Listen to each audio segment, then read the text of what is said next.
আসসালামু আলাইকুম। সবাই কেমন আছেন? আশা করি সবাই অনেক অনেক ভালো আছেন। আবারও চলে এসেছি নতুন একটি রেসিপি নিয়ে। আমার আজকের রেসিপি হলো গাজর দিয়ে সেমাই পায়েস।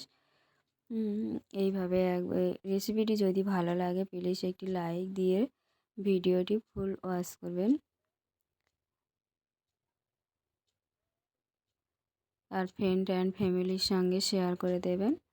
আর কেমন হয়েছে আমাকে কমেন্ট করে জানাতে ভুলবেন না। এইভাবে একবার হলেও বাড়িতে বানিয়ে দেখুন। আর কেমন হয়েছে আমাকে কমেন্ট করে জানাবেন। এখানে আমি 5 থেকে 6টা গাজর নিয়েছি ছোট সাইজে। নিয়ে এটাকে ভালো করে আমি এইভাবে ছিলে নেব। ছিলে পরিষ্কার করে ধুয়ে নেব। সবগুলো গাজর আমার ছেলা হয়ে গেছে। এবারে আমি এগুলোকে ধুয়ে ছোট ছোট করে কেটে নেব। কেটে নিয়েছি, ধুয়ে নিয়েছি। এবারে এর মধ্যে আমি অল্প একটু পানি দিয়ে হাঁড়ির মধ্যে দিয়ে এটাকে আমি সিদ্ধ করতে দেবো। সিদ্ধ করা আমার হয়ে গেছে। এবারে ঠান্ডা করে আমি মিক্সিং জারের মধ্যে দিয়ে আমি এটাকে পেস্ট বানিয়ে নেব।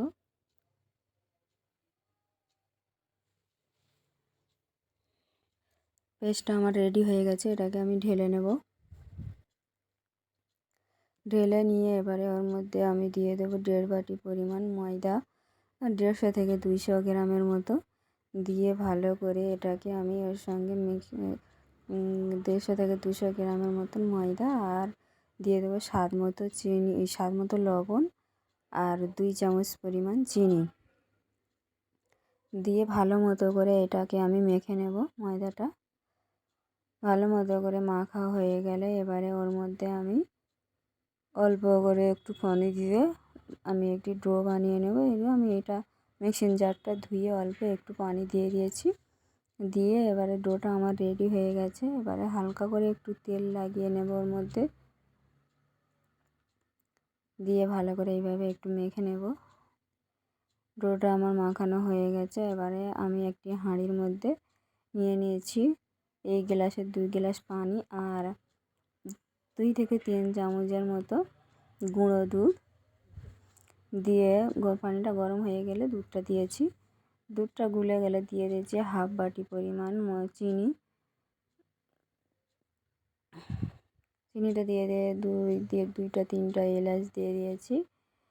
দিয়ে এবারে এইরকম একটি আমি মেশিন নিয়ে নেব ওর মধ্যে, কলপিটের মেশিন। এবারে এর মধ্যে আমি তেল ব্রাশ করে নেব। এইভাবে তেলটা ব্রাশ করা হয়ে গেলে এবারে এটাকে আমি লাগিয়ে নেব। লাগানো রেডি হয়ে গেছে। এবারে আমি অল্প অল্প করে মধ্যে ময়দা দিয়ে দেব।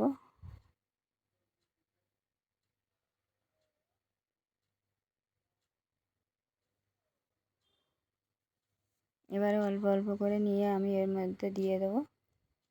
দিয়ে এইভাবে এটাকে মুড়ে নেব।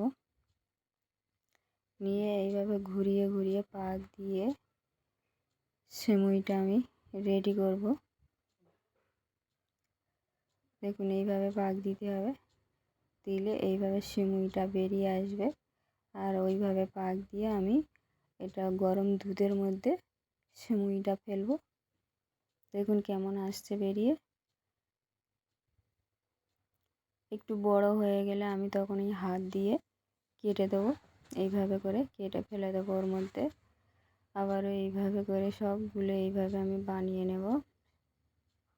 আর অসম্ভব মজার এই পায়েসটি একবার হলেও বাড়িতে বানিয়ে দেখবেন। হেলদি স্বাস্থ্যকর একটি পায়েস, খেতে অসম্ভব মজার। একবার হলে বাড়িতে বানিয়ে দেখবেন। আর কেমন হয়েছে আমাকে কমেন্ট করে জানাবেন। গাজর দিয়ে যে এত সুন্দর পায়েস বানানো যায়, না খেলেই ভাবতে পারবেই না। পায়েসটা আমার রেডি হয়ে গেছে। এবারে আমি এটাকে নামিয়ে নেব।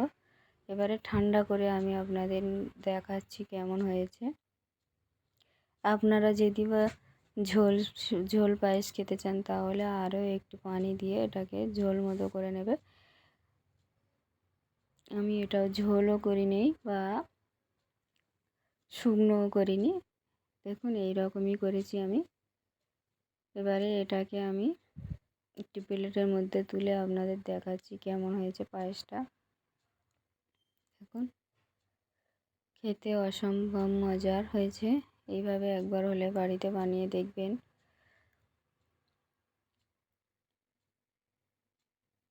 যারা আমার চ্যানেলকে সাবস্ক্রাইব করে রেখেছেন তাদের অসংখ্য অসংখ্য ধন্যবাদ। যারা এখনও পর্যন্ত সাবস্ক্রাইব করেননি প্লিজ চ্যানেলটিকে সাবস্ক্রাইব করে পাশে থাকবেন। ফিরে আসবো নতুন একটি রেসিপি নিয়ে। আল্লাহ হাফেজ।